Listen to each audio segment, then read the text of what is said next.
लड़के ने दवा खा के मेरे साथ संबंध बनाए।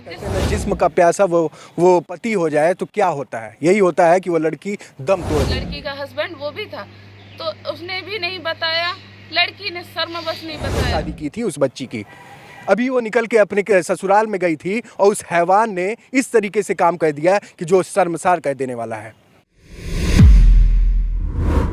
सत्य की खोज। नमस्कार, मैं शुभम त्रिपाठी और आप देख रहे हैं टाइम्स ऑफ हिंद। कहते हैं ना, शादी होने के बाद उस लड़की की ज़िंदगी उस ससुराल में होती है और वो कितने सपनों को सजो के जाती है, लेकिन जब उम्मीदें एकदम तार हो जाए और कहते हैं ना जिस्म का प्यासा वो पति हो जाए तो क्या होता है? यही होता है कि वो लड़की दम तोड़ देती है। अननेचुरल सेक्स की एक घटना जो सामने आई उत्तर प्रदेश से, ये दिल दहला देने वाली थी। आवाज़ कांप जाती है, रूह कांप जाती है इस तरीके की तस्वीरों को देखते हुए। उस माँ की वेदना साफ तौर पे दिख रही है कि किस तरीके से वो अपने कहते हैं ना कि मीडिया के सामने आके उस माँ ने इस चीज़ को बताने में कितनी हिम्मत जुटाई होगी, कहना कितना मुश्किल हुआ होगा और आंखों से बस वो आंसू नहीं निकला। वो कितनी तड़प रही होगी कि अभी ही तो शादी की थी उस बच्ची की, अभी वो निकल के अपने ससुराल में गई थी और उस हैवान ने इस तरीके से काम कर दिया कि जो शर्मसार कर देने वाला है। इस तरीके लोग पैदा कहाँ से हो रहे हैं? अगर मैं ये इस विषय पे इसलिए बात करना चाहता हूँ ना कि अगर इस तरीके के मानसिकता के लोग आ रहे हैं तो उनके दिमाग में क्या चल रहा है? क्या लड़कियाँ बस खिलवाड़ बन के रह गई हैं? क्या शादी के बाद वो गुलाम हो जाती हैं? क्या जो मर्जी वो आप कह सकते हैं? एक अननेचुरल सेक्स करना किस तरीके से सही है और कितना गलत है, उसने दम तोड़ दिया। आप सोच सकते हैं कि एक लड़की उस रात में दम, कहते हैं ना कि क्या परिस्थिति हुई होगी, आप सोच सकते हैं।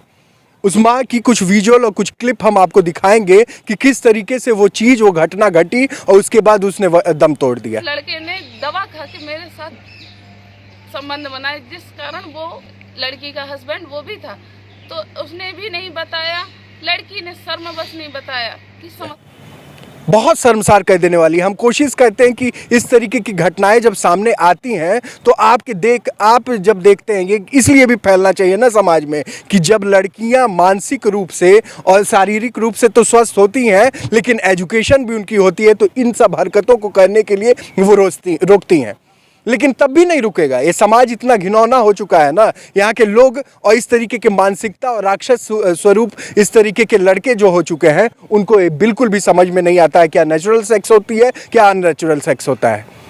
ये घटना तो आपने उस लड़की के साथ आपने कर दिया, लेकिन कुछ चंद घंटों के बाद वो दम तोड़ देती है, इस दुनिया से वो चली जाती है। अब उस पर परिवार पे क्या बीतेगी?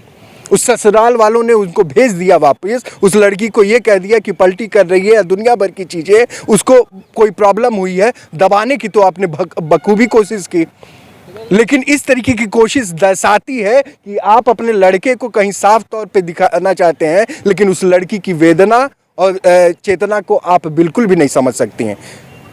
ऐसे परिवार में मेरी अनुरोध, हाथ जोड़ के अनुरोध है कि अपनी बच्चियों को देख समझ के उस परिवार में भेजिए जहां की मानसिकता आपको पता हो। बस कुछ चंद पैसों के दहेज दे के अपनी बच्ची को बस ऐसे ना हो कि बेच दीजिए आप। वो शादी नहीं होती है। हाँ ठीक है, ये हमारी समाज में एक रीति है कि दहेज देना पड़ता है, लेना पड़ता है। मैं कहता हूँ कि अगर ज़रूरत है तो करिए, नहीं करिए, लेकिन कम से कम वो परिवार तो आप देखिए। और परिवार भी कैसे देखे, एक पिता, एक माँ कैसे देखे कि कैसे जानती थी कि वो रात में, उस पहली रात में वो राक्षस बन जाएगा।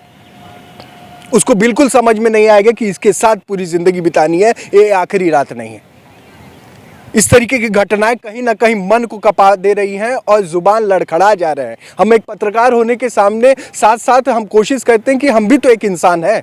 जब इस तरीके की तस्वीरें देखती हैं तो रूह कपा देती हैं, लेकिन हम बहुत कुछ नहीं कह सकते हैं। लेकिन इस माँ के उस अंश को आप देखिएगा तो आप समझ पाएंगे कि कितनी वेदना है। तो हमारी अनुरोध है कि इस तरीके की तस्वीरें आगे ना फैले और इस तरीके की घटनाएं आगे ना हो, तो इस पे आप तो सचेत रहिएगा। एक मैसेज है टाइम्स ऑफ हिंद के तौर पे कि अगर अपने बच्ची की शादी आप कर रहे हैं तो कम से कम कोशिश करिए कि उस परिवार, उस लड़के के बारे में थोड़ी सी तो जानकारी ले लें कि वो क्या कहता है। ठीक है, नहीं कमाता है, कल कमाएगा, लेकिन इस तरीके की हैवानियत जो उसके दिमाग उसके जहन में चल रही है वो कहीं ना कहीं श्राप पैदा कर रहा है। उस बच्ची को कितने नाजों से पाला होगा उस माँ ने, उस बाप ने, लेकिन एक क्षण भर में उस राक्षस ने उसको खात्मा कर दिया, खत्म कर दिया। अब जिंदगी ही नहीं रही।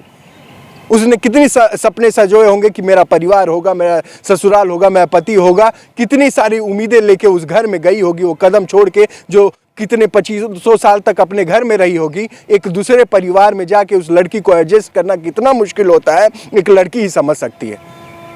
मैं एक लड़का होने के नाते इसलिए कहता हूं ना कि हमारे घर में भी माँ बहनें और बेटियां हैं, तो आपके घर में भी कहीं ना कहीं होंगी। तो ये चीज आगे ना हो, ये मैं बहुत दावे के साथ कर रहा हूं कि कोशिश करिएगा कि एक बार जरूर जांच कर लीजिए कि वो लड़का कैसा है। तो ये तस्वीर से आप क्या समझ रहे हैं, इस मैसेज से क्या समझ रहे हैं, कमेंट सेक्शन में जाइएगा और अपना एक दिल का अल्फाज जरूर कमेंट में लिखिएगा कि आप क्या सोच रहे हैं, ऐसे लोगों के साथ क्या सजा मिलनी चाहिए। फांसी भी कम है इस पे। तो देखते रहिए टाइम्स ऑफ हिंद। मैं शुभम त्रिपाठी, नमस्कार, जय हिंद, जय भारत। सत्य की खोज।